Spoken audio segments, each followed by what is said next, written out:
बिस्मिल्लाहिर्रहमानिर्रहीम। उम्मीद करते हैं आप खैर आफियत से होंगे। अल्लाह ताला आपको हमेशा अपने हिफ्ज़ मान में रखे।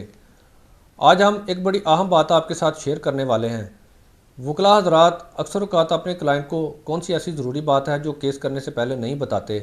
वकला हज़रात से पेशगी माजरत, अगर किसी को मेरी इस बात से कोई दिल आज़ारी हो तो मैं पेशगी माजरत चाहता हूँ। लेकिन बदकिस्मती से ये एक तलख़ हकीकत है कि अक्सरियत क्लाइंट को पूरी बात नहीं बताई जाती और बाद में जब मामला ख़राब होते हैं तो फिर क्लाइंट के लिए वो परेशानी का बायस बनते हैं। आज हम इस वीडियो में आपके साथ वो अहम बात शेयर करने वाले हैं। लेकिन इससे पहले अगर आप हमारे चैनल पर नए हैं तो हमारे चैनल को सब्सक्राइब जरूर कर लें ताकि इसी तरह की कारआमद और मालूमाती वीडियो बर वक्त आप तक पहुँचती रहे। एक बात मैं यहाँ पर ज़रूरी तौर पर आपसे शेयर करना चाहूँगा, आपके साथ डिस्कस करना चाहूँगा और आपको बताना चाहूँगा। याद रखें, हर केस जीता नहीं जाता। ऐसा नहीं होता कि हर केस जीत लिया जाता है। केस की अपनी नोयत होती है, केस के अपने सियाको सबाक होते हैं, अपने हालातों वाक़यात होते हैं। वकील का काम होता है केस में मेहनत करना, केस के लिए सर तोड़ कोशिश करना केस को जीतने के लिए। लेकिन ये छोटी ये गारंटी नहीं है कि आप हर केस जीतते हैं। बहुत सारे केस आप कभी भी नहीं जीत सकते। आप जो मर्ज़ी कर ले, आप नहीं जीत सकते, क्योंकि केस की जो हालातों वाक़यात होते हैं, जो सियाको सबाक होते हैं, जो डॉक्यूमेंटेड चीज़ें होती हैं, वो इंतहाई कमज़ोर होती हैं कि वकील के लिए उसको डिफेंड करना, उसको जीतना मुश्किल हो जाता है। ये बात मैं आपके साथ इसलिए शेयर कर रहा हूँ कि आप अगर आपका वकील कोई केस हार जाता है तो उसका मतलब ये नहीं है कि आपके वकील ने मेहनत नहीं की या आपका केस जीता जा सकता था, उसमें वकील का कोई कसूर है। ऐसा नहीं होता। आपके केस की नोयत जो होती है, सबसे अहम चीज़ वो होती है कि आपने केस जीतना है कि नहीं जीतना। अब हम बात करते हैं असल बात जो हर वकील को, मेरे नुक्ता नज़र से हर वकील को अपने क्लाइंट को लाजमी पहली मुलाकात में ही बता देनी चाहिए। जैसा कि मैंने पहले कहा कि हर केस जीता नहीं जा सकता। वकील को जब क्लाइंट की फ़ाइल वो पढ़ता है, उसके केस को स्टडी करता है, उसकी प्रपोजिशन को सुनता है, उसको तकरीबन 99% अंदाज़ा हो जाता है कि इस केस का फ्यूचर क्या है, इस केस का बनना क्या है, ये केस कितना मजबूत है, इसमें कौन कौन सी खामियां हैं, इसमें कौन कौन सी खूबियां हैं, ये किस हद तक मेरे क्लाइंट को इसमें रिलीफ मिल सकता है, किस हद तक नहीं मिल सकता।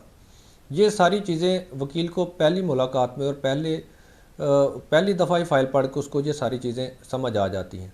अब होता क्या है, बदकिस्मती से क्लाइंट को खुश करने के लिए या किसी भी और दूसरे मकसद के लिए क्लाइंट को वो सारी बात नहीं बताई जाती। उसको खुश किया जाता है, उसको बताया जाता है कि तुम फिक्र ना करो, हम ये कर देंगे, वो कर देंगे, ऐसे हो जाएगा, वो हो जाएगा, इस तरह हो जाएगा। बाद में जब वैसा कुछ नहीं होता तो फिर वो क्लाइंट का जो उम्मीदों का मीनार उन्होंने खड़ा किया होता है वो धड़म से नीचे गिरता है और क्लाइंट जो है वो फिर बदमज़गी पैदा होती है वकील और क्लाइंट के दरमियान। याद रखें, जब भी आप वकील से मिलते हैं, किसी से उसके साथ अपना मामला डिस्कस करते हैं, आप उससे एक्यूरेट बात पूछें। आप ख़ुद उससे पूछें कि वकील साहब, इस केस के चांसेस क्या हैं, इस केस की प्रपोजिशन कितनी मजबूत है, इस केस के जीतने के चांसेस कितने हैं। उनसे कहें कि हमें फिर बात बताएं, उसके मुताबिक फिर आप फ़ैसला करें।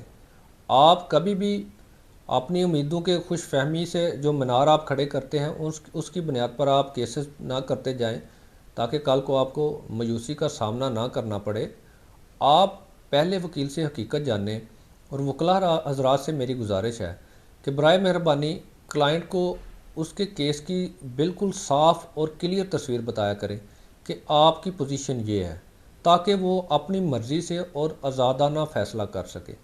आप उसको झूठी उम्मीदें और तसल्लियाँ ना दिलवाएं ताकि कल को वो आपके बारे में भी वो बदगुमानी का शिकार हो। क्लाइंट हज़रात से मेरी गुजारिश है कि जब भी आप किसी वकील के साथ अपना मामला डिस्कस करते हैं, उसके साथ झूठ बोलने की ज़रूरत नहीं है। उसको हर चीज़, एक एक चीज़ सच बताएं।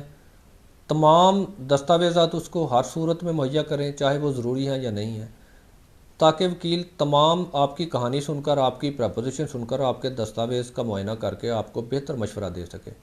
वकील से कभी भी कोई बात ना छुपाएं, उसको बिल्कुल सच सच हर चीज़ बताएं।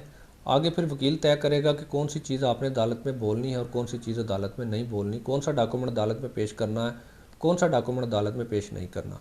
लिहाजा क्लाइंट हज़रात से भी गुजारिश है कि वकील को बिल्कुल सच और पूरी बात बताएं ताकि वो आपको बेहतर मशवरा दे सके और आपका केस बेहतर तरीके से लड़ सके। उम्मीद करते हैं आपको वीडियो पसंद आई होगी। अगर वीडियो पसंद आई है तो लाइक कमेंट शेयर ज़रूर कीजिएगा। हमसे किसी भी किस्म का कानूनी मशवरा करना चाहते हैं तो दिए गए हमारे नंबर पर व्हाट्सअप मैसेज करके या कमेंट सेक्शन में आप हमसे कानूनी मशवरा कर सकते हैं।